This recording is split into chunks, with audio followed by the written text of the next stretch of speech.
Hey, friends. Today I want to talk with you about something a little different than what I usually do.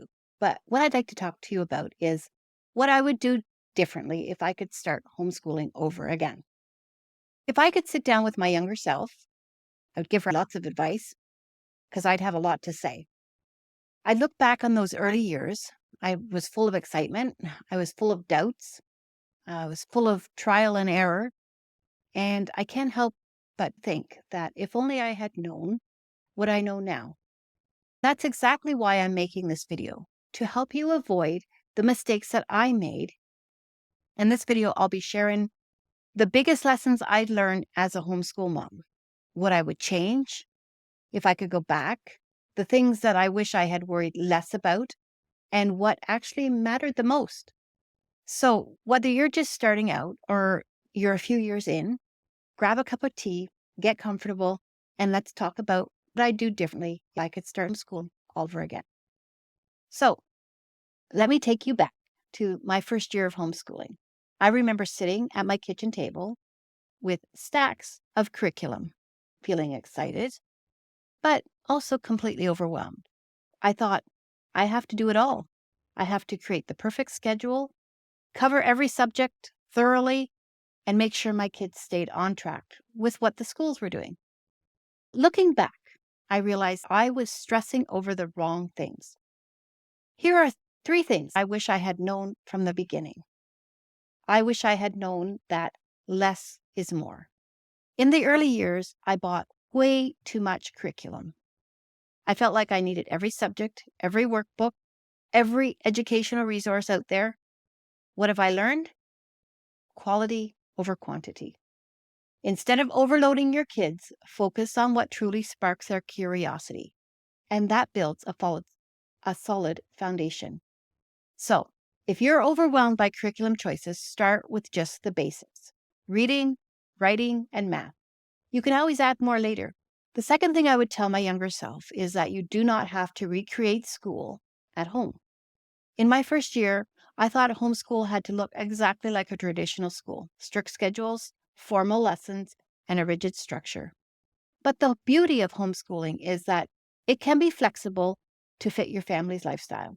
Learning happens everywhere, not just at your desk. I remember when I first started homeschooling my older children, I used Abeka books. It was a great curriculum. They learned well on it and they thrived under it. But I felt like I had to do every worksheet they recommended. And there was a lot. I look back on what they did and it was unbelievable what I expected of them for their age level. It was absolutely not necessary. It did affect my relationship with our children. It does not have to be that way. If I could change that, I would change that. Find a rhythm that works for your family, whether it's morning lessons or afternoon learning or a mixture of both. Just do what works for your family. Your child's pace matters way more than the curriculum. I used to stress about keeping up, doing exactly what they thought I should do, make sure they were at their grade level.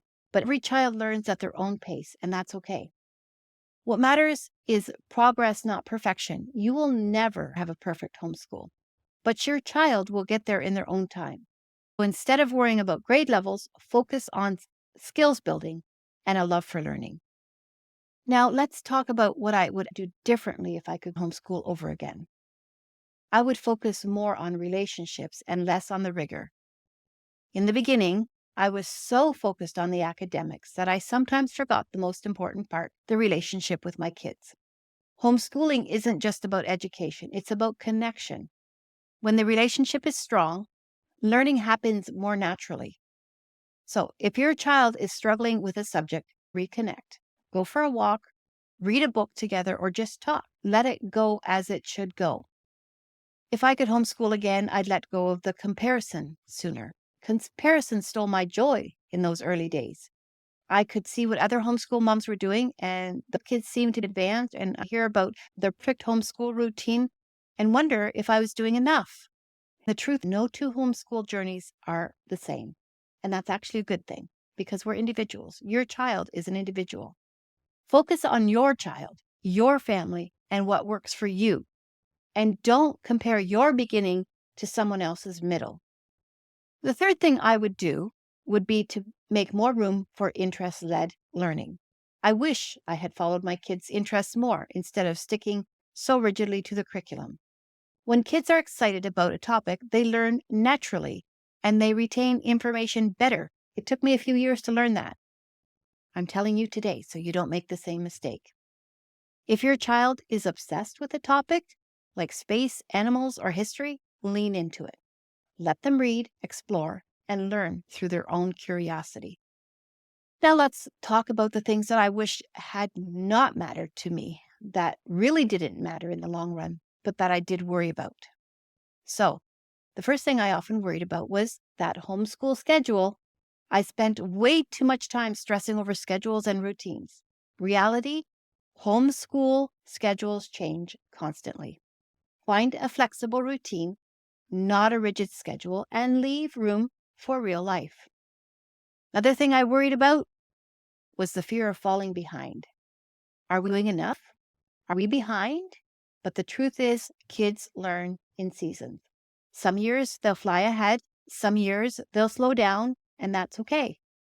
Stop focusing on where you should be and start focusing on how you're growing.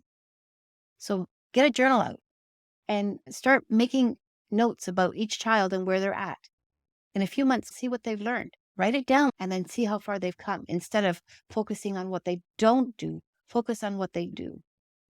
Another thing I wouldn't do in my homeschool, if I could do it over again, is I would not care about what other people thought. I used to feel so insecure when people questioned me about our homeschool decision. Now, I learned that what works for my family doesn't need anyone else's approval.